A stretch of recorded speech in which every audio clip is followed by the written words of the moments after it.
एक वीडियो देखी थी इंस्टाग्राम पे जिसमें कोई हेल्थ केयर वाला इंसान जो कि उस प्रोफेशन से था, उसने कहा कि बर्पिंग यानी डकार लेना खाने के बाद, इसका मतलब ये होता है कि आपकी फूड आपके डाइजेस्टिव सिस्टम में हज़म नहीं हो रही, बल्कि उल्टा वो गल सड़ रही है।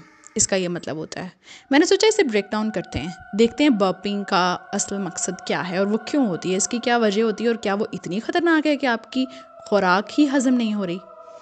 अस्सलाम वालेकुम, मेरा नाम लाइका है और मैं फार्मासिस्ट हूँ बाय प्रोफेशन।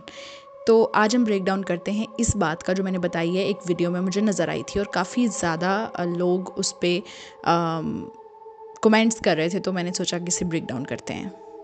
सबसे पहले ये बात करते हैं कि क्या बर्पिंग यानी डकार लेना खाने के बाद नॉर्मल नहीं है। बिल्कुल नॉर्मल है, उसमें कोई मसला नहीं है।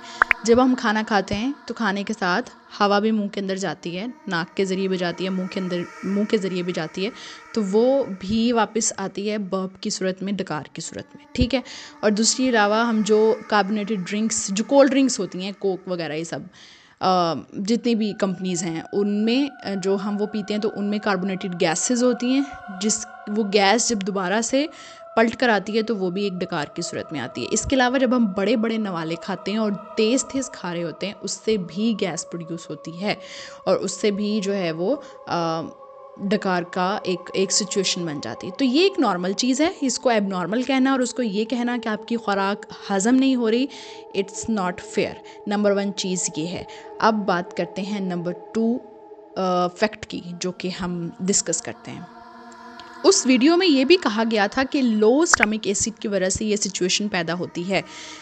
लो स्टमक एसिड यानी कि जो हमारा स्टमक का एसिड है जो कि खुराक को डाइजेस्ट करता है, उसके कम होने से बहुत नुकसान होते हैं, लेकिन वो कम ऐसे ही नहीं हो जाता बैठे बिठाए। वो कम होता है बैक्टीरियल इन्फेक्शन की वजह से, बहुत ज़्यादा बूढ़े लोगों में, ऐसे लोग जो कि आसान अल्फाज में अगर कहूँ कि जो मैदे की दवाइयाँ बहुत ज़्यादा खाते हैं। तो जो लोग ये सब नहीं कर रहे, वो नॉर्मल लाइफ जी रहे हैं, तो उनका स्टमक एसिड लो कैसे हो गया? स्टमक एसिड का तो बहुत सारा काम है, उसने प्रोटीन को डाइजेस्ट करना है, उसने ऐसे जो बैक्टीरिया हैं जो कि नुकसानदेह खुराक के साथ आ रहे हैं उनको किल करना है, उसने एंजाइम्स जो कि मैंने पहले भी बताया एक वीडियो में कि जो एक्टिवेट करते हैं, बहुत ज़्यादा रैपिड करते हैं आपकी डाइजेशन को, उसको प्रोड्यूस करना, उसको एक्टिवेट करना है। स्टमक एसिड के बहुत सारे काम है, लेकिन वो ऐसे ही कम नहीं हो जाता, वो ऐसे ख़त्म तो वो कभी भी नहीं होता, लेकिन वो ऐसे ही कम नहीं हो जाता, ख़ास रीजंस की वजह से हो सकता है।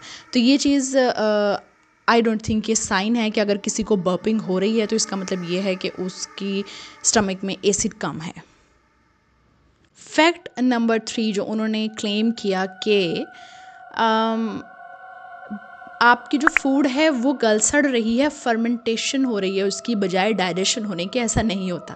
पहली बात, फर्मेंटेशन स्टमक में नहीं होती, कोलोन में होती है, आपकी इंटेस्टाइन में होती है, वो भी कोलोन में, जो बड़ी बड़ी आंत जिसको हम कहा जाता है, वहाँ पे फर्मेंटेशन होती है, स्टमक में होती नहीं है।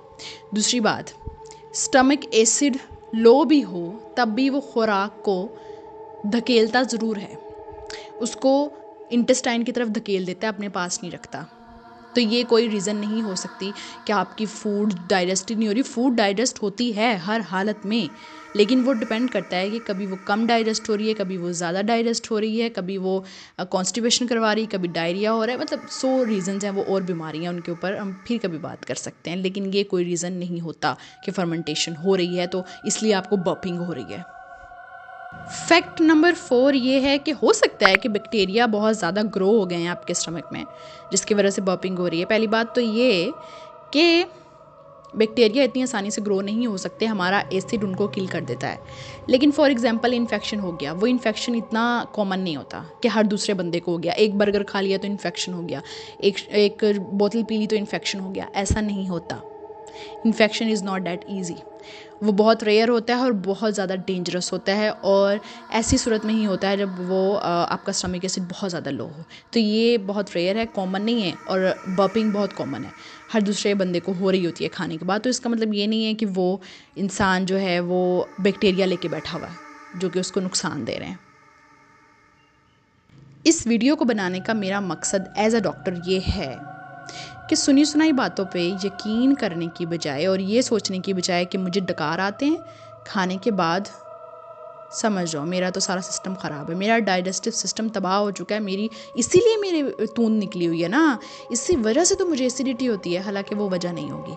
बर्पिंग जो है वो एबनॉर्मल चीज़ नहीं है, इसलिए सुनी सुनाई बातों पे यकीन मत करें। अगर आपको फील होता है ऐसा कुछ है तो थोड़ा रिसर्च कर लें, कोई रिसर्च पेपर पढ़ लें, गूगल कर लें, इंटरनेट पर रिसर्च कर लें, और तब भी समझ नहीं आती तो किसी डॉक्टर से रुजू कर लें, उनसे बात करके देखें कि मुझे ऐसा लगता है कि बर्पिंग इस वजह से तो नहीं हो रही, तो वो खुद ही आपके टेस्ट करके आपको बता देंगे कि आपका वहम है या सच में ऐसा है।